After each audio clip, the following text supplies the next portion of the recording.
এই লোক দুটো এখানে কি করছে ভাই? আপনার নাম কি ভাই? আপনি এখানে কি করেন? আমার নাম নাজমুল ভাই, এখানে আসছি জায়গাটা ঘুরতে দেখতে, খুবই সুন্দর চমৎকার একটি জায়গা। চাইলে আপনারাও আসতে পারেন। লোকেশনটা একটু বলি, এটা হচ্ছে মাসকাট সামাইলে। জায়গাটা খুবই সুন্দর, একদম ন্যাচারাল ভিউ। চারিদিক থেকে সবুজের বাগান, খেজুর গাছ, খেজুর বাগান, আম বাগান, জাম বাগান, ইত্যাদি ইত্যাদি। ভাই তো মনটা আপনি তো ভরে গেছে দাঁড়ান দাঁড়ান জায়গাটা দাঁড়ান আসলে। ভাই ভাই ভাই দাঁড়ান ও দাঁড়ান দাঁড়ান। আরেকটা বিষয় বলি তাই তো ভাই, আগে বলতে দেন ভাই, বলি শেষ করতে পারবো না জায়গাটার কথা।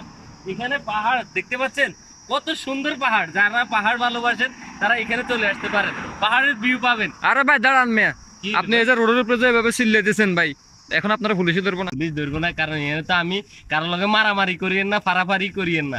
আমি কি just আপনি কি কথা বলতেছি, আপনি রিভিউ দিতেছি ভাই। আপনি কি এখানে পুলিশ আসবো না ভাই। আপনি কি নিজের নোয়াখাইলা মনে করেন? আমি একদম নোয়াখাইল্লা, নোয়াখাইল্লা আঙ্গ অহংকার, নোয়াখাইল্লা ভাষায় কথা কইতে স্বাচ্ছন্দ্য বোধ করি। এটা লাগে কথা, নোয়াখাইল্লা কথা কইতে তাহলে যাই তাহলে আপনি ফার্মিং করতে নাইছেন? পানি